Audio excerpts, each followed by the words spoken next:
Electronic online digital currency was created about 3 years ago, kind of flew under the radar. Now it's starting to actually gain some traction. You exchange your dollars, you exchange your euros, whatever. You go onto these networks and it's an accepted currency, and it's zooming in value lately. Just unbelievable how much this has taken off. And there are places that are beginning to actually accept this sort of universal digital currency, kind of operates in the shadows, not regulated, but it's a total outgrowth of people starting to get worried about these currency crises, debt crises.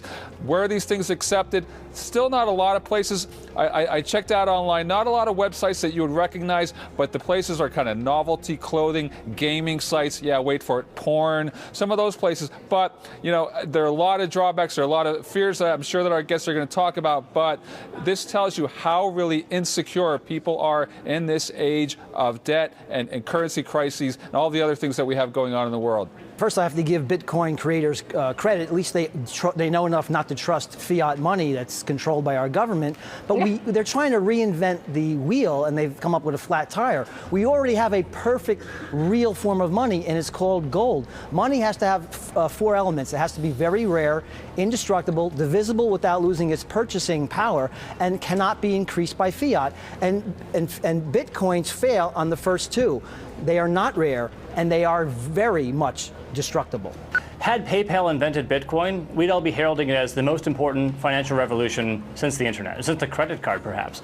And I guess I would say, as for those first 2 points, as to it being destructible and rare, I guess I don't know if I agree with that. I mean, gold is only rare because it's physically scarce, but right. Bitcoin is rare because it counts on the scarcity of CPU time. And so, likewise, as to destructibility, I think that's also sort of in question.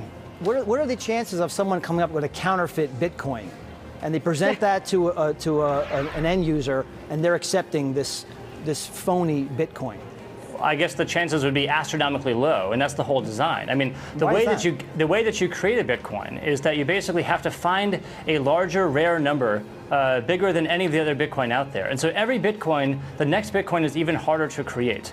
And so I'd say right now it requires vast amounts of CPUs, generally through Amazon Cloud and things like this, to create the next Bitcoin. So it'd be exceedingly impossible or exceedingly difficult to create a counterfeit Bitcoin. So hacking Bitcoin could be a problem, but what about someone coming up with a counterfeit that end users don't recognize as being counterfeit, and that eroding the purchasing power of all existing Bitcoin? You guys, I guess one of my concerns here too is that, you know, there's a lot of stories about drug dealers using these kind of things, and I think it's just a matter of it's not regulated, it's not controlled. The whole Bitcoin market is about $1 billion. It's a novelty for the geek squad. I can assure you, if these became well promulgated, that the U.S. government would shut it down. And just to give our viewers some perspective, there's about $4 trillion in currency trading every day, and as Michael said, it's about $1 billion worth of Bitcoins. It has quintupled in value over the last year. Just since the Cyprus thing came up, it's up over 20%. Over the last month or about a couple months, it's up over 40%. So it's actually getting some visibility out there. Again, you can go online and go to places where Bitcoins are accepted, and there are dozens of places, no websites that you would actually, that you know, if I said them, oh yeah, I know that, but it's just going to be very interesting to see just how much this catches on. It just sounds so silly, but maybe it's not. David, how much of your wealth will you place in Bitcoins? What percentage would you? I believe that for any sort of a highly diversified portfolio, something like Bitcoin is going to play an increasing role. But it could be wiped out in a nano. If it is widely promulgated, and the exponential increase of someone trying to hack it, because there'll be many more people trying to hack it, goes up. Well, I guess you're assuming that merely that because you can theorize the possibility that's going to happen, I would say. Your purchasing power can be wiped out in a nanosecond, and that's why it would never be widely accepted in this country. I hear you say that, but that doesn't make it true. And I think that there are people who spend a lot of time on this that might know this topic maybe a bit more and who would believe in it.